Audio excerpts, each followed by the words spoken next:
Everyone मु चिन्नु स्वागत कर मो यूट्यूब चैनल को। तो आज आपण फेस केमी आम हेयर रिमूव करवा। आपण ये हेयर रिमूवर नॉर्मली मार्केट रे पाई जाउथिबे, किंतु प्राय लोकों को एक रिमूव करी आसेनी। किंतु फेस रे बहुत सारा हेयर थाए जो मानको घरे भी करी आसेनी, से सालोन रे तार रेट देकी करि पारंतनी। तो आपण मानको नॉर्मली मार्केट रे रिमूवर बढ़िया से मिल जिवो। तो देखि पारथबे केमिति एटा रिमूव हबो। तो आपण निजे भी याकू करि परिबे बहुत सहज रे। देखि पारथबे केते बढ़िया डेड स्किन आउ जहाँ भी सब हेयर थिला केते भल से रिमूव हो जाउची। तो आकु करिबार सबुठु भल पॉइंट होची हेयर तल पटक मुह तो ऊपर पटक आम रिमूव करिया। तो आम उल्टा करवानी, जुआड़ को मुह से पटक ही रिमूव करवा। तो देखिपे केते सारा हेयर रिमूव होची। तो देखते पूरा वीडियो रे आपण बनी रहंतो, देखंतु मु केमती रिमूव करची तार डायरेक्शन अनुसार।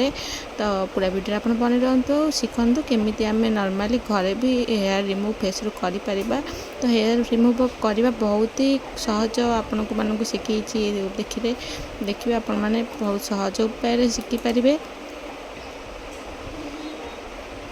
फेस रू हेयर रिमूव करवा बहुत ही जरूरी होता है। झील मानकर फेस रे आजकल समस्त ना प्राय पिलांकर फेस रे बहुत सारा हेयर रोचे, से माने ब्लीच वगैरह भी कर दउचंती। तो ब्लीच कला पर हेयर एमती व्हाइट हो जाए, से बहुत अबाक देखा से माने थ्रेडिंग को भी डरुचंती, जन जन वैक्सिंग को डरुचंती। तो करि पारना। तो आपण ताकू एटा हेटी यूज कर परिबे। आपण एटा 15 दिन थर लेखा करिवे, किंतु वैक्सिंग थ्रेडिंग आपण बेसी दिन जीवो।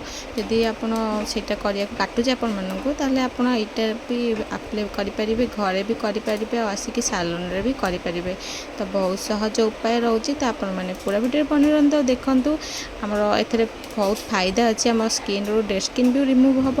आमर बहुत सारा हेयर जो रोचे फेस रे जोटा दरकार नहीं आमको, से हेयर भी रिमूव हो।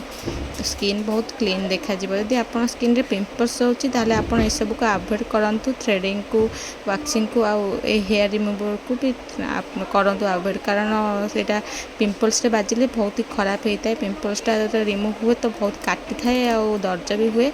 तो तादे बाजिकी ये बेसी काटे आप जापे कौन कहूँ। जो मैंने पिंपल्स से जानते पिंपल्स बाजिले उपरिका काटे। तो पिंपल्स को टिके अवॉइड करंतु। आ नॉर्मल स्किन रे आप अप्लाई करें। एमती नुआ नुआ अपडेट आने मो चैनल को सब्सक्राइब करूँ। आदि आपको वीडियो भल लगी लाइक करने को जमा ही भूलें। कमेंट करी मते कहिबे कि आपण माननको वीडियोटी केमी लागिला। जदि कोनोसी डाउट रहउची आपण मते पचारि परिबे क्वेश्चन।